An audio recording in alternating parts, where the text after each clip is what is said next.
This question is from NEET 2023 examination. The statement of the problem says a car starts from rest and accelerates at 5 meters per second square. Car travel कर रही है and this is traveling horizontally. इसका acceleration along the x direction 5 meters per second square. U की value 0 है because this starts from rest. So ux is equal to 0 and at t is equal to 4 a ball is dropped out of a window by a person sitting in the car. तो अब t is equal to 4 पर somewhere here यहाँ से इन्होंने एक car drop करी. यहाँ तक आते आते इस कार की वेलोसिटी कितनी हो जाएगी ये अभी हम लोग कैलकुलेट कर सकते हैं. So the velocity of the car vx will be equal to ux plus ax into t. ux की वैल्यू 0 है, ax की वैल्यू 5 है और कितने समय पर t is equal to 4 seconds. ये t इज इक्वल टू 0 है, ये t इज इक्वल टू 4 है. दूसरी सिचुएशन इसमें 4 रख दें तो vx की value 20 meters per second. So when the velocity of the car is 20 meters per second, a ball is dropped. यहाँ से इन्होंने बॉल ड्रॉप करी. तो बॉल जब ड्रॉप करेंगे तो उसके पास वो ही वेलोसिटी होगी जो कार की वेलोसिटी होगी और car is travelling horizontally. Car ऐसा कुछ ट्रैवल कर रही है. So we say that for the motion of the ball, for motion of the ball there is only initial velocity in x direction. क्योंकि ये कार कैसा ट्रैवल कर रही थी, दिस वॉज ट्रैवलिंग हॉरिजॉन्टली. तो जब ये हॉरिजॉन्टली ट्रैवल कर रही है तो इसके अंदर रखी हुई सारी चीज़ें हॉरिजॉन्टली ट्रैवल कर रही हैं. तो बॉल को जब ड्रॉप किया तो उसके पास हॉरिजॉन्टल वेलोसिटी उतनी ही होगी जितनी कार की वेलोसिटी है.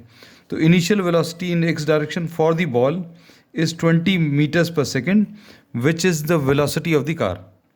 अब y डायरेक्शन में, इस डायरेक्शन में there is only one velocity which is along the x direction. इस डायरेक्शन में इनिशियली कोई मोशन नहीं है तो uy की वैल्यू 0 होगी. अब कार के बाहर निकलने पर there will be no acceleration along the x direction. जब तक कार के अंदर थी बॉल तो कार का जितना एक्सेलरेशन था उतना ही बॉल का था. एक बार विंडो से बाहर निकल गई तो कार का एक्सेलरेशन नहीं रहेगा, only acceleration due to gravity will act. अब इसके ऊपर नीचे की तरफ क्या काम कर रहा है, एक्सेलरेशन ड्यू टू ग्रेविटी. तो ए वाई की वैल्यू जी के बराबर और जी की वैल्यू 10 दी है. अब initial velocity 20 meters per second. अब इन्होंने कब निकालने को बोला, what is the velocity and acceleration of the ball at t equal to 6. अब t इक्वल टू 4 से लेकर t इक्वल टू 6 के बीच में, t equal to 4 to t is equal to 6 seconds के बीच में द टाइम इंटरवल है delta t. This will be 2 seconds. Time interval will be 2 seconds. तो vy will be equal to uy plus ayt. uy की value 0 है, ay की value 10 है और टाइम कितना है, कहने लगे 2 सेकेंड्स. तो ये 20 मीटर्स पर सेकेंड आ जाएगा. y डायरेक्शन की वेलोसिटी, x डायरेक्शन की वेलोसिटी कितनी आएगी, vx is equal to ux plus axt.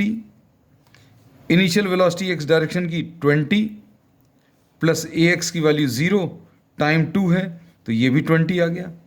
तो x डायरेक्शन की वेलोसिटी 20, y डायरेक्शन की वेलोसिटी भी 20, ये 20 है और ऐसे में भी 20 मीटर्स पर सेकेंड है.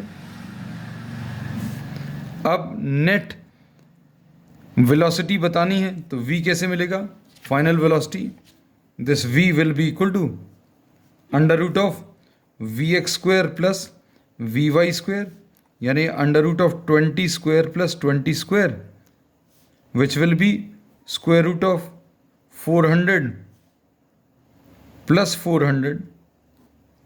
और ये सॉल्व करने पर कितना, 20√2 आ जाएगा. तो 20√2 तो यहाँ पर दो ऑप्शंस में दिया हुआ है. और एक्सेलरेशन कितना रहेगा बॉल का, तो acceleration of the ball will be the acceleration due to gravity. क्योंकि जब वो नीचे गिर रही है the only acceleration is the acceleration due to gravity which is 10 meters per second square. So third option is correct. और अगर आप क्वेश्चन को अच्छे से पढ़ें, ये तो पूरा सॉल्व करना अभी हमने आपको सिखाया है, लेकिन अगर आप क्वेश्चन को पढ़ोगे तो सिर्फ एक्सेलरेशन के बेसिस पर अभी आप आंसर बता सकते हैं कि third option is the correct answer.